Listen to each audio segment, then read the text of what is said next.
Europe में यूनान नाम का एक देश है। यूनान में पुराने समय में मिदास नाम का एक राजा राज करता था। राजा मिदास बड़ा ही लालची था। उसकी पुत्री को छोड़कर उसे दूसरी कोई वस्तु संसार में प्यारी थी तो बस सोना ही प्यारा था। वह रात में सोते सोते भी सोना इकट्ठा करने का स्वप्न देखा करता था। एक दिन राजा मिदास अपने खजाने में बैठा सोने की ईंटें और अशफियां गिन रहा था। अचानक वहां एक देवदूत आया। उसने राजा से कहा, मिदास, तुम बहुत धनी हो। मिदास ने मुंह लटकाकर उत्तर दिया, मैं धनी कहाँ हूं, मेरे पास तो यह बहुत थोड़ा सोना है। देवदूत बोला, तुम्हें इतने सोने से भी संतोष नहीं है, कितना सोना चाहिए तुम्हें? राजा ने कहा, मैं तो चाहता हूं कि मैं जिस वस्तु को हाथ से स्पर्श करूं वही सोने की हो जाए। देवदूत हंसा और बोला, अच्छी बात है, कल सवेरे से तुम जिस वस्तु को छूओगे वह सोने की हो जाएगी।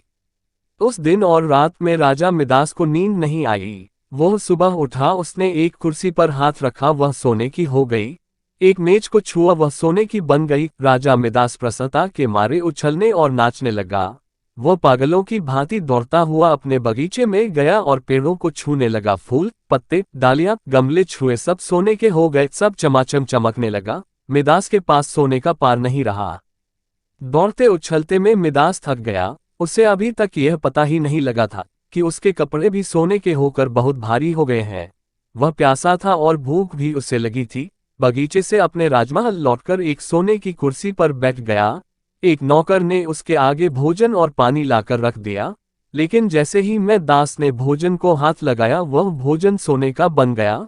उसने पानी पीने के लिए गिलास उठाया तो गिलास और पानी सोना हो गया। मिदास के सामने सोने की रोटियां, सोने के चावल, सोने के आलू आदि रखे थे। वह भूखा था, प्यासा था, सोना चबाकर उसकी भूख नहीं मिट सकती थी।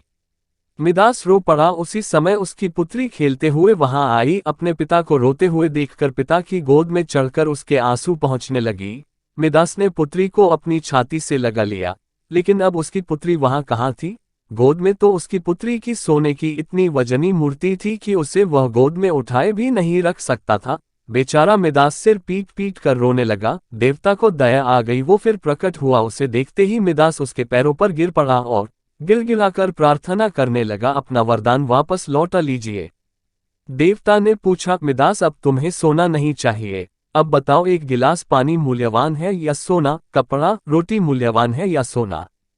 मिदास ने हाथ जोड़कर कहा, मुझे सोना नहीं चाहिए। मैं जान गया हूं कि मनुष्य को सोना नहीं चाहिए। सोने के बिना मनुष्य का कोई काम नहीं अटकता। एक गिलास पानी और एक टुकड़े रोटी के बिना मनुष्य का काम नहीं चल सकता। अब सोने का लोभ नहीं करूंगा।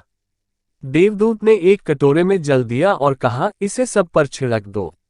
मिदास ने वह जल अपनी मेज पर, कुर्सी पर, भोजन पर, पानी पर और बगीचे के पेड़ों पर छिड़क दिया। सब पदार्थ पहले जैसे थे वैसे ही हो गए।